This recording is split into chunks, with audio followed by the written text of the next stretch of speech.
இயேசு கிறிஸ்துவின் இனிதான நாமத்தினாலே உங்கள் ஒவ்வொருவரையும் வாழ்த்தி, தேவனுடைய ஜீவனுள்ள வார்த்தையின் மூலமாய் உங்கள் ஒவ்வொருவரையும் சந்திப்பதிலே நான் கர்த்தருக்குள் மகிழ்ச்சி அடைகின்றேன்.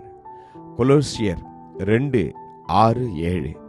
ஆகையால் நீங்கள் கர்த்தராகிய இயேசு கிறிஸ்துவை ஏற்றுக்கொண்டபடியே அவருக்குள் வேர்கொண்டவர்களாகவும் அவர் மேல் கட்டப்பட்டவர்களாகவும் அவருக்குள் நடந்து கொண்டு நீங்கள் போதிக்கப்பட்டபடியே விசுவாசத்தில் உறுதிப்பட்டு ஸ்தோத்திரத்தோடே அதிலே பெருகுவீர்களாக.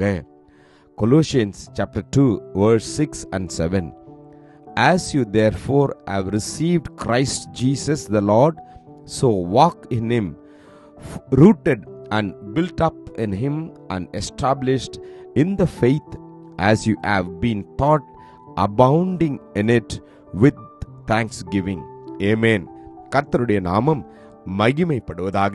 எனக்கு அன்பான தேவஜனமே, கர்த்தர் இந்த நாளில நம்மை பார்த்து சொல்கிறார், நீங்கள் கர்த்தராகிய இயேசு கிறிஸ்துவை முழு இருதயத்தோடும் முழு ஆத்மாவோடும் அவரை ஏற்றுக்கொண்டது எப்படியோ அப்படியே அவருடைய வார்த்தைக்குள் நாம் ஒவ்வொருவரும் நம்முடைய வாழ்க்கையை அமைத்துக் கொள்வோம் என்றால், அவருடைய வார்த்தையின் மேல் நீங்களும் நானும் கட்டப்படுவோம் என்றால், அவருக்குள் நாம் அந்த வார்த்தையின்படியே நடப்போம். அவர் நமக்கு உதவி செய்வார். நீங்கள் போதித்தபடியே விசுவாசத்திலே உறுதிப்பட்டு ஸ்தோத்திரத்தோடே அதிலே நாம் பெருகுவோம் என்று எப்பொழுது நாம் பெருகுவோம்? கர்த்தருடைய வார்த்தையில் இயேசு கிறிஸ்துவுக்குள் அவருடைய வார்த்தையின்படி வாழ நம்மை அர்ப்பணிக்கின்ற போது, அந்த வார்த்தையை நாம் நம்பி விசுவாசித்து வாழ்க்கையாய் அந்த வார்த்தையை நாம் வைத்து நடக்கின்ற போது, கர்த்தர் நமக்கு அந்த வார்த்தைக்குள் வேர்கொண்டவர்களாய் நாம் வாழ நமக்கு அவர் உதவி செய்வார். சூழ்நிலைகள் எப்பேற்பட்டதாக இருந்தாலும் நீங்களும் நானும் அந்த வார்த்தையின் மேல் அந்த வார்த்தைக்குள் இருக்கிறபடினால நாம் அசைக்கப்பட்டு போகாதபடி அவர் நமக்கு கிருபை செய்வார். ஆமென். வேதம் சொல்கிறது, பெருமழை சொரிந்து பெருவெள்ளம் வந்து காற்று அடித்து அந்த வீட்டின் மேல் மோதியும் அது விழவில்லை, ஏனென்றால் அது கன்மலையின் மேல் அஸ்திபாரம் போடப்பட்டிருந்தது. ஆமென்.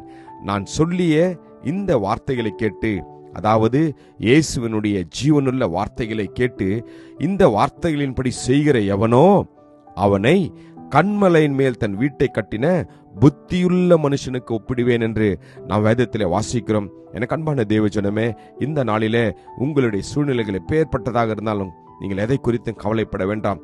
தேவனுடைய வார்த்தையின் மேல் நீங்கள் உங்களுடைய வாழ்க்கையை கட்டுங்கள். அப்பொழுது வார்த்தையை நம்பி வாழ்கிற நம் ஒவ்வொருவருக்கும் அவர் ஜீவனை கொடுப்பார். என்னில் நிலைத்திருங்கள், நானும் உங்களில் நிலைத்திருப்பேன்.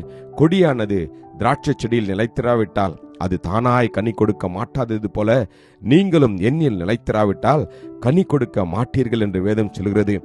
தேவனுடைய வார்த்தையிலே நாம் நற்கனிகளை கொடுக்கும்படியாய், தேவனுக்கு பிரியமுள்ள வாழ்க்கையை வாழும்படியாய் நாம் அவருடைய வார்த்தையில இந்த நாளில கட்டப்படுவோம். கர்த்தர் ஒவ்வொருவருக்கும் உதவி செய்வாராக.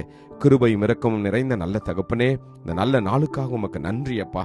தேவனே, உம்முடைய வார்த்தையின்படி யாரெல்லாம் இந்த நாளிலே வார்த்தையை வாழ்க்கையை அவர்கள் அப்பா கட்டுகிறார்களோ, கர்த்தர் ஒவ்வொருவருக்கும் நீர் ஆண்டவரே உம்முடைய கனிகளை கொடுக்கும்படியாய் ஒவ்வொருவரையும் நீர் ஆசீர்வதிக்க போறதுக்காக உமக்கு நன்றி தகப்பனே. உம்மிலே நாங்கள் நிலை கொண்டு உம்முடைய வார்த்தையை நாங்கள் ஆண்டவரே ஒவ்வொரு நாளும் அபியாசிக்கவும் அதன்படி நடக்கவும் எங்களை ஒப்புக் கொடுக்கிறோம். உம்மை போல நாங்கள் வாழ எங்களை அர்ப்பணிக்கிறோம். ஆசீர்வதியும் பொறுப்பெடுத்துக் கொள்ளும். மீட்பர் இயேசு மூலம் ஜெபிக்கிறோம் ஜீவனுள்ள நல்ல தகப்பனே. ஆமென். God bless you. Jesus loves you. Amen.